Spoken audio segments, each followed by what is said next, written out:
Halo, assalamualaikum warahmatullahi wabarakatuh. Jumpa lagi dengan channel saya Hartono Edu. Saat ini kita akan belajar mengenai cermin cembung.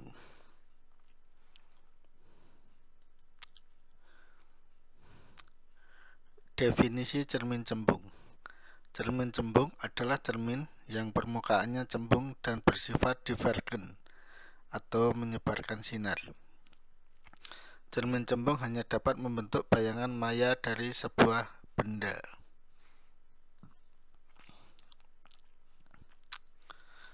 Cermin cembung adalah cermin sferis yang permukaan pantulnya melengkung keluar.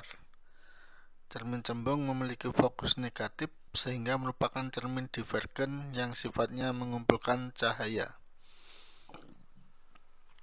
Fokus negatif dapat dilihat dari titik fokus yang berada di belakang cermin.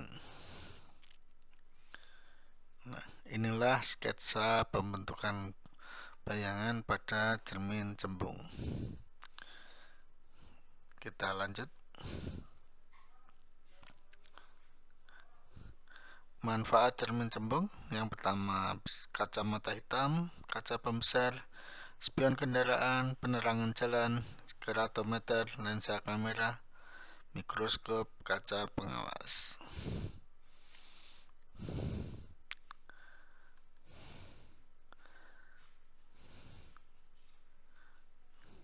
Sinar istimewa pada cermin cembung ada 3.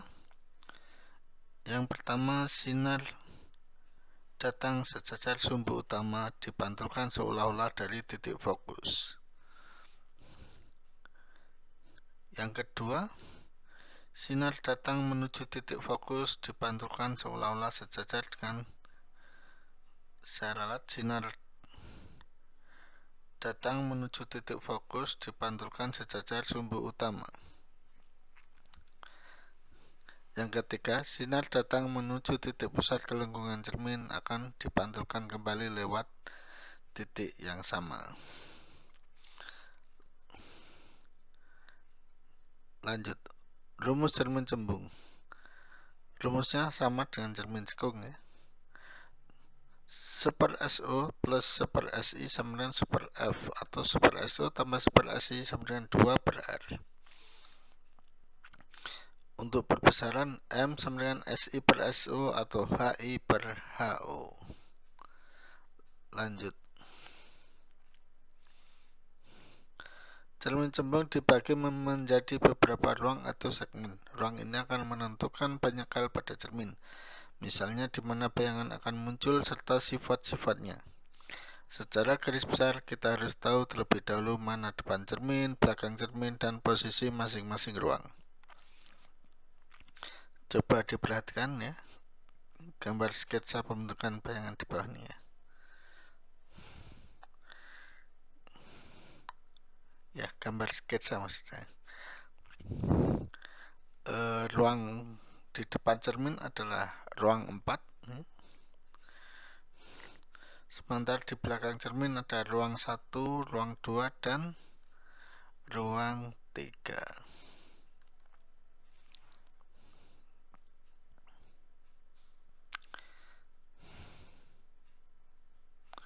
Ya, ruang 1 adalah jarak antara titik pusat bidang cermin dan titik fokus. Ruang 2 jarak antara titik fokus dan titik pusat kelengkungan atau jari-jari cermin. Ruang 3 adalah jarak dari titik pusat kelengkungan sampai tak terhingga. Ruang 4 adalah ruang di depan cermin.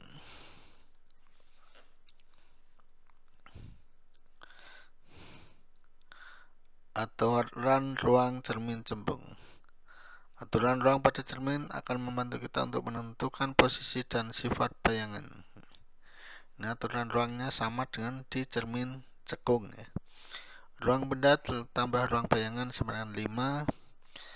Menentukan sifat nyata atau maya, depan cermin adalah nyata, belakang cermin adalah maya. Menentukan tegak atau terbalik, tegak jika ruang benda atau ruang bayangan di 1 atau 4, terbalik jika ruang benda atau bayangan 2 atau 3. Untuk menentukan diperbesar atau diperkecil, Diperkecil jika ruang benda lebih besar dari ruang bayangan 4:1 atau 3:2. Diperbesar jika ruang benda lebih kecil dari ruang bayangan 1/4 atau 2/3.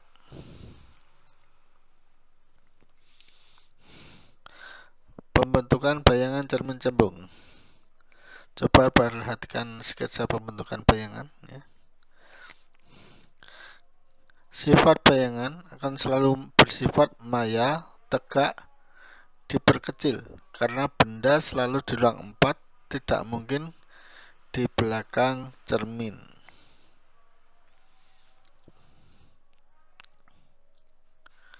Contoh soal, di depan cermin cembung berjari-jari 8 cm terdapat benda setinggi 3 cm berjarak 4 cm dari cermin tersebut.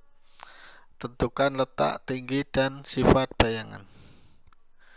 Diketahui R sama dengan minus 8 cm, F sama dengan minus 4 cm, HO sama dengan 3 cm, SO sama dengan 4 cm.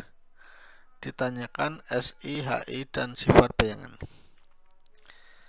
Kita gunakan rumus ya. 1/F sama dengan 1/SO tambah 1/SI, 1/-4 sama dengan 1/4 tambah 1/SI, min 1/4 min 1/4 sama dengan 1/SI, 1/SI sama dengan minus 2/4, SI sama dengan min 4/2, SI sama dengan minus 2 cm. Untuk menghitung HI, kita hitung dulu dari M dulu ya. M sama dengan SI per SO, M sama dengan 2/4, M sama dengan setengah. Dari sini kita bisa hitung HI ya. M sama dengan HI per HO, setengah sama dengan HI per 3, HI sama dengan 3/2 atau HI nya sama dengan 1,5 cm. Untuk sifat bayangan selalu maya, tegak, diperkecil. Lanjut contoh soal berikutnya. Sebuah benda diletakkan di depan cermin cembung sehingga bayangan yang terbentuk terlihat 3 cm dari cermin. Jika jari-jari cermin cembung tersebut adalah 18 cm, berapakah jarak benda terhadap cermin? Diketahui SI sama dengan minus 3 cm, R sama dengan minus 18 cm, dan F sama dengan min 9 cm. Ditanyakan SO. 1/F sama dengan 1/SO tambah 1/SI. 1/-9 sama dengan 1/SO tambah 1/-3. 1/SO sama dengan minus 1/9 tambah 1/3. 1/SO sama dengan min 1/9 tambah 3/9. 1/SO sama dengan min 1/9 tambah 3/9. 1/SO sama dengan 2/9, SO sama dengan 9/2, SO sama dengan 4,5 cm. Lanjut contoh soal lagi.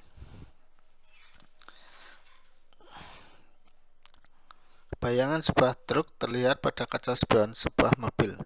Bayangan truk itu seperempat kali besar truk aslinya.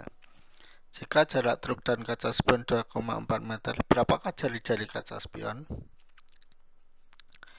Diketahui M sama dengan minus 1/4, SO sama dengan 2,4 meter, sama dengan 240 cm. Ditanyakan R. M sama dengan SI per SO, 1/4 sama dengan SI per SO, SI sama dengan minus 1/4 SO, SI sama dengan minus 1/4 kali 240, SI sama dengan minus 60 cm.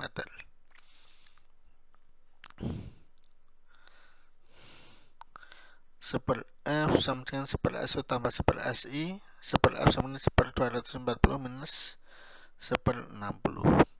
1/F sama dengan 1/240 minus 4/240.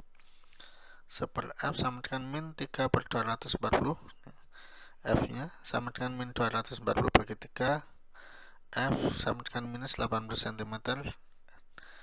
R sama dengan minus 80 kali 2 atau R sama dengan minus 160 cm. Contoh soal ya, sekali lagi. Di manakah sebuah benda harus diletakkan di depan cermin cembung berjari-jari 16 cm? agar terbentuk bayangan setengah kali tinggi benda. Diketahui R sama dengan minus 16 cm, maka F sama dengan min 8 cm, M sama dengan min setengah. Ditanyakan SO. M sama dengan SI per SO, min setengah sama dengan SI per SO. SI sama dengan min setengah SO, atau SO sama dengan min 2 SI. SO sama dengan min 2 kali min 4, SO sama dengan 8 cm. Seper F sama dengan seper SO tambah seper SI, min seper 8 sama dengan seper 2 minus 2 SI tambah seper SI, min seper 8 sama dengan min seper 2 SI tambah 2 per 2 SI. Min seper 8 sama dengan min 1 tambah 2 per 2 SI. Min seper 8 sama dengan seper 2 SI. Seper SI sama dengan min 2 per 8, SI sama dengan min 8 per 2, atau SI sama dengan minus 4 cm.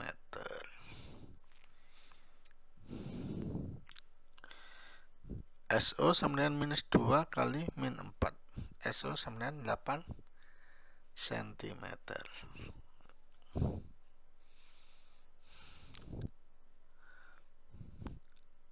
Lanjut. Contoh latihan soalnya. Sebuah cermin cembung memiliki jari-jari kelengkungan 16 cm. Jika jarak bayangan ke cermin 6 cm dan tingginya 4 cm, maka tentukan jarak benda ke cermin, perbesaran bayangan, dan tinggi benda. Lanjut, latihan soal berikutnya.